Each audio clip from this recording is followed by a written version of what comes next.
upon f is equals to 1 upon v plus 1 upon u। Magnification का formula क्या है? Minus v upon u। m is equals to h2 by h1। अगर m की value negative आ रही है इसका मतलब nature of image is real and inverted. m की वैल्यू अगर पॉजिटिव आ रही है nature of image is virtual and direct. If I say that lens formula is 1 upon f is equals to 1 upon v minus 1 upon u। यहाँ पर v क्या है? Image distance. u क्या है? Object distance. f क्या है? Focal length. Focal length of convex lens is always positive. Focal length of concave lens is always negative. What is power of lens? Power of lens is 1 upon focal length. Focal length should be in meter. अगर आपसे मैं कह रहा हूँ concave mirror है तो इसका nature क्या होगा? कन्वर्जिंग, क्योंकि ये मिरर इसको कन्वर्ज कर रहा है। कॉन्वेक्स मिरर है तो क्या होगा? डाइवर्जिंग। कॉन्वेक्स लेंस होगा तो converging lens, convex concave lens होगा तो डाइवर्जिंग। दूसरा आपका केस आता था मायोपिया। मायोपिया को हम लोग कहते हैं शॉर्ट साइटेडनेस, यानी पास का दिखाई दे रहा है दूर का दिखाई नहीं दे रहा है। तो कौन सा लेंस रखता है इसमें? कॉन्केव। कॉन्केव की फोकल लेंथ क्या होगी? नेगेटिव। तो पावर भी क्या आएगी? नेगेटिव। पावर की SI यूनिट थी डायोप्टर।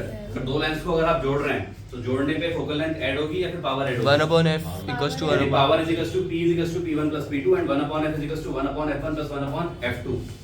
ठीक है। मैग्नेटिक इफेक्ट ऑफ करंट की अगर बात करें तो पहला उसमें था ऑर्स्टेड एक्सपेरिमेंट। ऑर्स्टेड एक्सपेरिमेंट के बाद हमने पढ़ा था Maxwell right hand thumb rule.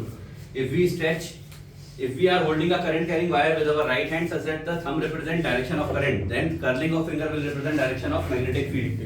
What is Fleming's left hand rule? If we stretch the first finger, the central finger and thumb of our left hand mutually perpendicular to each other such that the first finger represent magnetic field, central finger represent current, then the thumb will represent direction of current.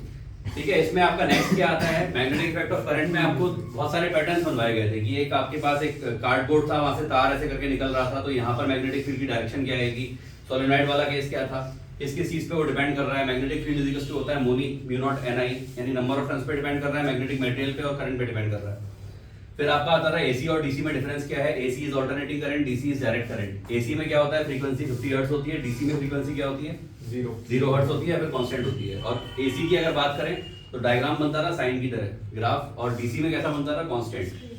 ठीक। फिर आपका पढ़ाया था house hold circuit में एक चीज हमने पढ़ी थी, इलेक्ट्रिक फ्यूज। इलेक्ट्रिक फ्यूज क्या है? It is a thin tin plated copper wire having low melting point.